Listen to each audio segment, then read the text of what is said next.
খৈকর উচ্চ বিদ্যালয়ের নবম দশম শ্রেণীর শিক্ষার্থীদের জানাই শুভেচ্ছা। আমরা গত ক্লাসে সেট অধ্যায়ের সেট গঠন পদ্ধতি এবং সংযোগ সেট ও পূরক সেট নিয়ে আলোচনা করেছিলাম। আজকে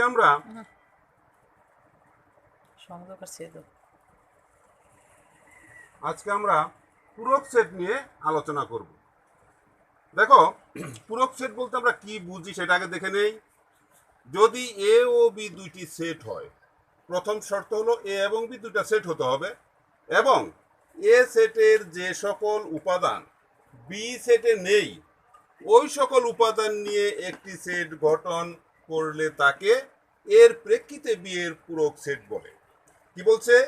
এ ও বি প্রথম দুইটা সেট হতে হবে। তাহলে আমরা একটু উদাহরণে যাই।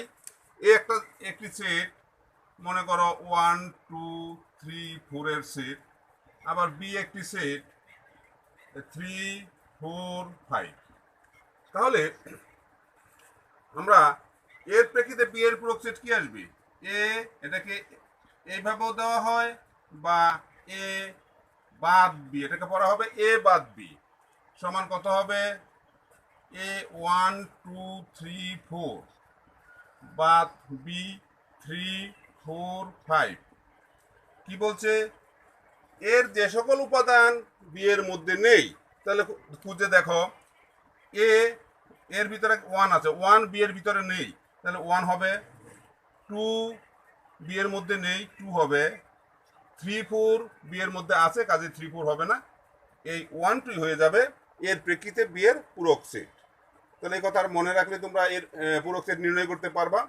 আবার যদি দেখে এরকম বলে বি বাদ এ, তাহলে কি হবে?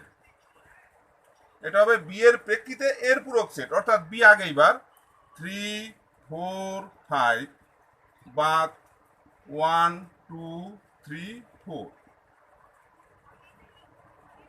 3 দ্বিতীয় সেটে আছে, হবে না। 4 দ্বিতীয় সেটে আছে, হবে না। নাইকে 5, তাহলে 5।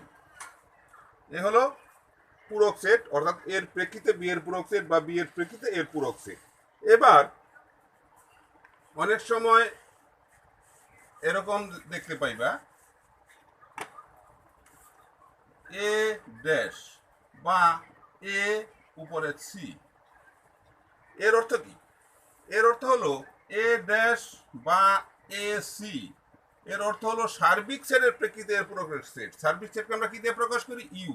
তার মানে ইউ বাদ এ। এরপর আমরা ইউর মান এবং এর মান বসাবো। বসাইয়া আগের নিয়মে, অর্থাৎ প্রথম সেটে আছে দ্বিতীয় সেটে নাই, তাদেরকে লিখে আমরা সার্বিক সেটের প্রেক্ষিতে এর পূরক সেট বা বি এর পূরক সেট নির্ণয় করব। এবার আমরা এই নিয়মের দু একটা অঙ্ক দেখবো, তাহলে জিনিসটা আরো ক্লিয়ার হবে।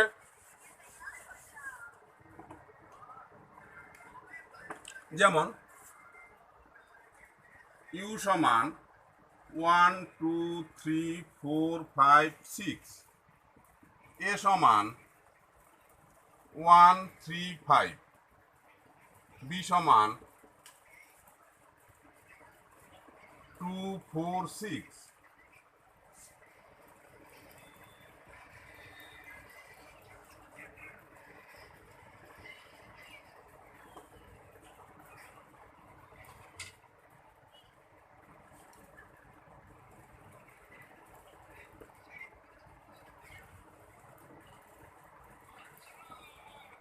হলে প্রমাণ করো যে এ সংযোগ বি তার ড্যাশ সমান সমান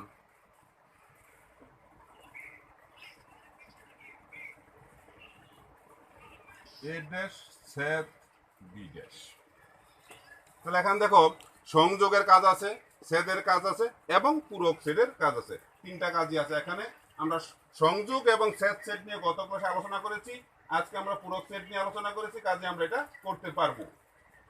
দেখো এখানে বাম পক্ষে কি আছে?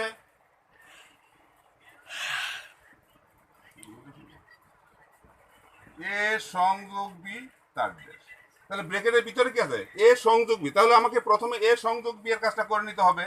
এ সংযোগ বি সমান, এর মান কত? 1 3 5। সংযোগ বি এর মান কত? 2 4 6, তাহলে কি হবে সংযোগ সেট, অর্থাৎ সকল উপাদান লিখতে হবে। সকল উপাদান লিখলে কি হবে 1 2 3 4 5 6। এবার আমরা পূরক সেট করব। কার পূরক সেট? এ সংযোগ বি তার উপর ড্যাশ, তার মানে কি ইউ বাদ এ সংযোগ বি। এবার ইউর মান বসাও 1 2 3 4 5 6 বাদ এ সংযোগ বি কত পেয়েছি আমরা 1 2 3 4 5 6। প্রথম সেটে আছে, দ্বিতীয় সেটে নাই, তাদেরকে লিখতে হবে। এবার একটু খেয়াল করো 1 দ্বিতীয় সেটে আছে, 2 3 4 5 অর্থাৎ সবগুলোই দ্বিতীয় সেটে আছে, কাজেই কোনো উপাদান এখানে বেশি নাই, কাজে এটা হবে ফাঁকা সেট। আমরা পেয়ে গেলাম বাম পক্ষের মান ফাঁকা সেট। ঠিক একইভাবে আমরা রাইট হ্যান্ড সাইডের মানটা বের করব। রাইট হ্যান্ড সাইডে কি আছে a dash set B dash.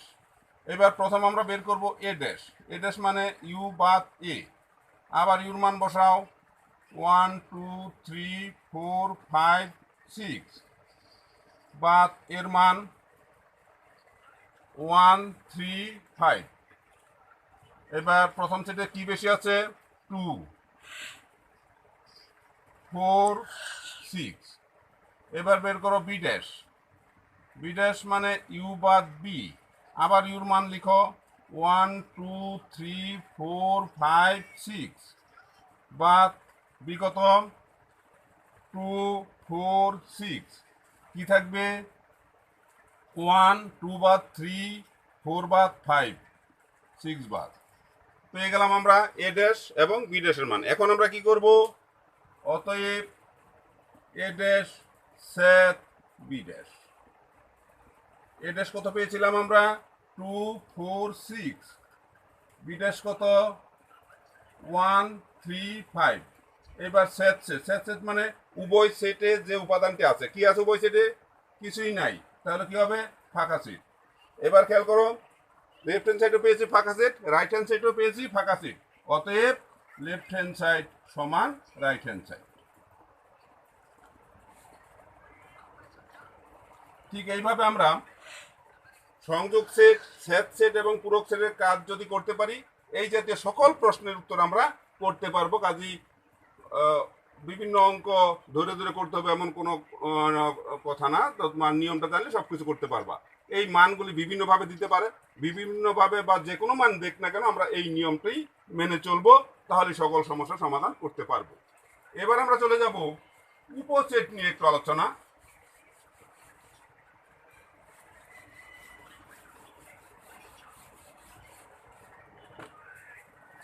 উপসেট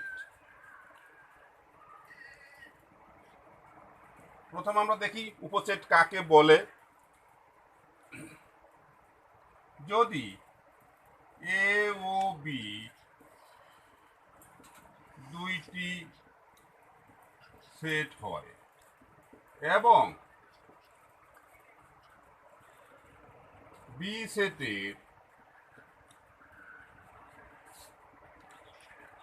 সবগুলি উপাদান এ সেটের মধ্যে থাকে, তবে বিকে এর একটি উপসেট বলে। দেখো কি বলছি, প্রথম শর্ত এ ও বি দুটি সেট এবং বি সেটের সবগুলি উপাদান যদি এর মধ্যে থাকে, তাহলে বি কে আমরা এর একটি উপসেট বলবো। যেমন এ একটি সেট লিখলাম 1 2 3, আবার বি একটি সেট লিখলাম 2 3। এবার দেখো তো বি সেটের উপাদান কি 2 এবং 3, আর এ সেটের উপাদান কি 1 2 3। এই 2 3 এর মধ্যে আছে, কাজেই এই বি এর একটি উপসেট। বি উপসেট, এটা হলো উপসেট চিহ্ন এ। তাহলে এরকম এ সেটের আরো অনেকগুলো উপসেট আমরা বের করতে পারবো। যেমন শুধু 1 যদি লিখি তাহলে এটা হবে এর উপসেট, আবার তুমি যদি শুধু 2 লেখো সেটা উপসেট, আবার একজনে 3 লিখলো সেটা উপসেট, আবার 1 2 লেখলা সেটা উপসেট, আবার 1 3 লেখলাম সেটাও উপসেট, আর 2 3 তো উপসেট আগেই দেখলাম। এরপরে তুমি 1 2 3 নাও, সেটাও উপসেট, কারণ 1 2 3 1 2 3 এর ভিতরে আছে। আবার ফাঁকা সেট সবার উপসেট ধরা হয়, যে কোনো সেটের উপসেট ফাঁকা সেট। তাহলে এ সেট থেকে আমরা অনেকগুলো উপসেট পেলাম। দেখো কয়টা, একটা দুইটা তিনটা চারটা পাঁচটা ছয়টা সাতটা আটটা। তাহলে এ সেটের উপাদান হলো তিনটা, উপসেট পাইছি আটটা। অর্থাৎ মূল সেটের উপাদান সংখ্যা যত বাড়বে উপসেটের সংখ্যা তত বাড়বে। এখানে খেয়াল করো, তার মূল সেটের সাথে উপসেটের সংখ্যার একটা সম্পর্ক আছে। একটি সূত্রের মাধ্যমে আমরা উপসেটের সংখ্যা বের করতে পারি। সেই সূত্রটি হলো 2 টু দি পাওয়ার n। অর্থাৎ উপসেটের সংখ্যা হবে 2 টু দি পাওয়ার n সংখ্যক। n হলো মূল সেটের উপাদান সংখ্যা বা সদস্য সংখ্যা। যেমন এখানে মূল সেট হলো এ, এর উপাদান হলো 3টি, তাহলে n এর মান 3। তুমি যদি n এর মান 3 বসাও, তার মানে 2 কিউব সমান 8। তার মানে এটা থেকে 8টা উপসেট আমরা পাবো, অলরেডি 8টা উপসেট পেয়ে গেছি। এবার এখানে যদি সংখ্যা 4টা থাকে, তাহলে n এর মান হবে 4, তার মানে উপসেট হবে 2 টু দি পাওয়ার 4, তার মানে 16টি। আবার যখন 2টি উপাদান থাকে, তাহলে হবে উপসেট 2 টু দি পাওয়ার 2, তার মানে 4টি। এইভাবে মূল সেটের উপাদান সংখ্যা যত বাড়বে উপসেটের সংখ্যা তত বাড়বে। এবার এই উপসেট এখানে একটু খেয়াল করো, এখানে একটা সদস্য, এগুলোর মধ্যে একটা, কিন্তু মূল সেটে 3টা, এগুলোর মধ্যে 2টা, মূল সেটে 3টা। এই একটা সেট আছে যার মধ্যে উপাদান সংখ্যা 3টা এবং মূল সেটের উপাদান সংখ্যা 3টা, অর্থাৎ সমান। তাহলে এই কারণে আমরা এই উপসেটে দুই ভাগে ভাগ করতে পারি। একটা হলো প্রকৃত উপসেট,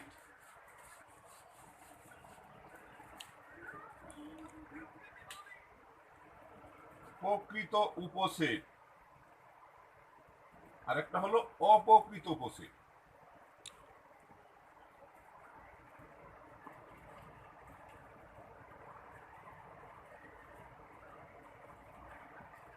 প্রকৃত উপসেট কোনটা? যদি উপসেটের সদস্য সংখ্যা মূল সেটের সদস্যের চেয়ে কম থাকে, সংখ্যার চেয়ে কম থাকে, তাহলে সেটা হলো প্রকৃত উপসেট। এখানে সবগুলোই প্রকৃত উপসেট, একটা বাদে। এই একটাই হলো অপ্রকৃত উপসেট। অর্থাৎ উপসেটের সদস্য সংখ্যা যদি মূল সেটের সদস্যের সমান থাকে, তাহলে সেটা হলো অপ্রকৃত উপসেট। আর উপসেটের সদস্য সংখ্যা তো মূল সেটের সদস্য সংখ্যার চেয়ে বেশি থাকতেই পারবে না, বেশি থাকলে তো সে উপসেটই হবে না। কাজে সমান থাকতে পারবে সর্বোচ্চ এবং একটি। অর্থাৎ তাহলে প্রত্যেকটি সেটেরই একটি মাত্র অপ্রকৃত উপসেট থাকতে পারে, আর বাকি সবগুলি প্রকৃত উপসেট। তাহলে নিশ্চয়ই উপসেট বুঝতে পারছো। এবার এই উপসেট আমার কি কাজে লাগবে দেখি। এই উপসেট ব্যবহার করে আমরা যা করব তা হলো পাওয়ার সেট। পাওয়ার সেট বা শক্তি সেট, এটাকে এইভাবে প্রকাশ করা হয়, এর পাওয়ার সেট, অর্থাৎ পিএ। এই পাওয়ার সেটটা কি? পাওয়ার সেটটা হলো একটি সেট থেকে যতগুলি উপসেট পাওয়া যাবে সবগুলিকে সদস্য হিসেবে নিয়ে একটি সেট গঠন করলে তাকেই বলা হয় তার পাওয়ার সেট। আমরা কিভাবে সংজ্ঞায়িত করব? একটি সেট থেকে যতগুলি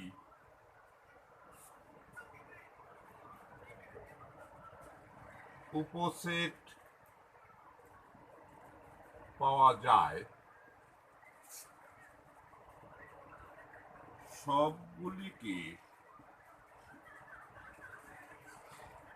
সদস্য হিসাবে নিয়ে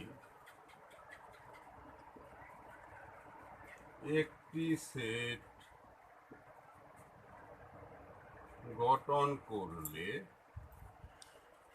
তাকে পাওয়ার সেট বলে।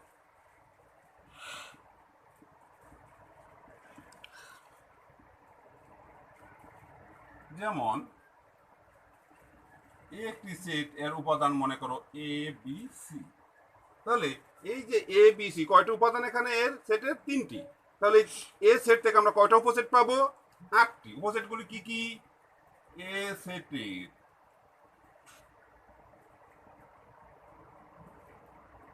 উপসেটগুলি এ বি সি তারপর একটি করে পরে নিবা দুটা করে A B A C B C A B C ফাঁক আছে। দেখো তো 8 হলো কিনা, 1 2 3 4 5 6 7 8। আবার এরকম করো না যে কোন একটা সেট বাদ দিলা আবার একই সেট দুইবার লেখলা, তাহলে সেটা কিন্তু হবে না। মনে রাখবা এ সি একটি সেট, যে কথা তুমি যদি সি এ লেখো সেটা কিন্তু একই কথা, এরকম ভুলটা করবা না। এবার কয়টা উপসেট পেলাম? 8টা। এই 8টা উপসেটকে 8টা সদস্য হিসেবে নিয়ে আমরা একটা সেট গঠন করব, সেটি হবে এর পাওয়ার সেট, অর্থাৎ পি এ মানে এর পাওয়ার সেট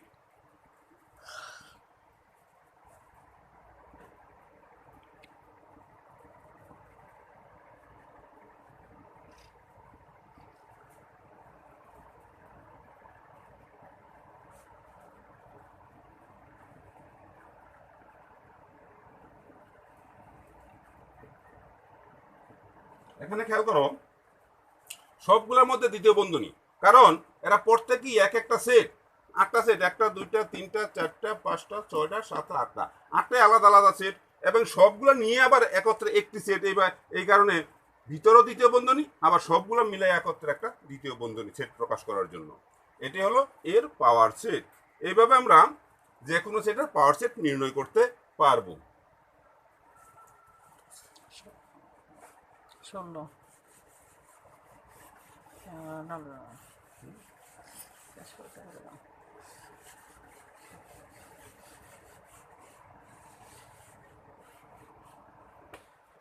এবার এরকম একটা প্রশ্ন দিতে পারে তোমাকে, এ সমান 1 2 3 4 হলে পি এ নির্ণয় করো, এবং দেখাও যে পি এর উপাদান সংখ্যা 2 টু দি পাওয়ার n কে সমর্থন করে। একদম সহজ জিনিস। কি দেওয়া আছে? এ সমান দেওয়া আছে 1 2 3 4, কয়টি উপাদান? 4টি। তাহলে কয়টি উপসেট হবে? 16টি। এই 16টি উপসেটকে আমরা পাওয়ার হিসাবে সদস্য হিসেবে একটি সেট গঠন করলে পাবো পি এ। আমরা একবারে করে দিব পি এ। কি আসবে? প্রথম একটা করে নিবা, 1 2 3 4, এরপর নিবা দুটা করে নেওয়ার সময় একটু শৃঙ্খলা মেনটেন করবা। প্রথম 1-এর সাথে সবগুলো নিবা, নাহলে ভুল হবে।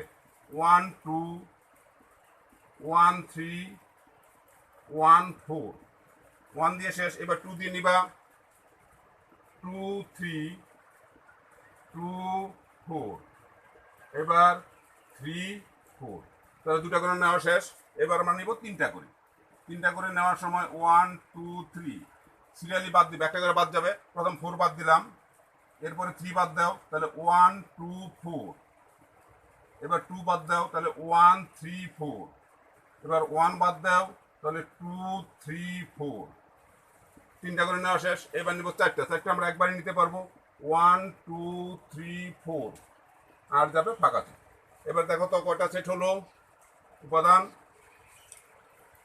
1 2 3 4 5 6 7 8 9 10 11 12 13 14 15 16। তার মানে পাওয়ার সেটের উপাদান পেলাম 16টি। এটা কিন্তু একটা উত্তর হয়ে গেছে। পি এ নির্ণয় করা, আমরা পি এ নির্ণয় করলাম। অতএব পি এর উপাদান সংখ্যা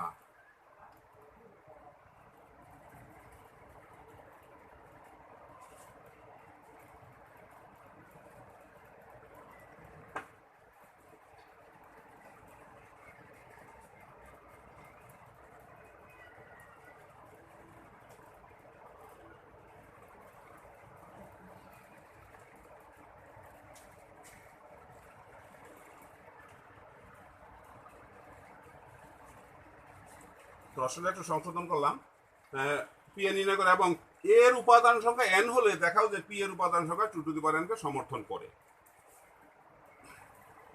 এর উপাদান সংখ্যা কত? 16। এবার এর উপাদান সংখ্যা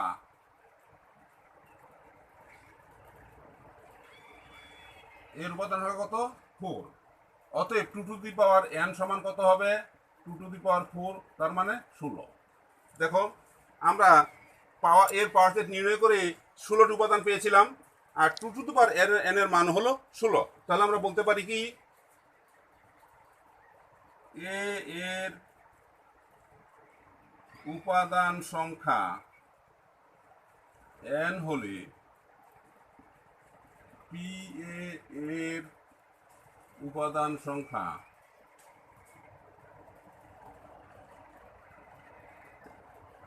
2 টু দি পাওয়ার n কে সমর্থন করে।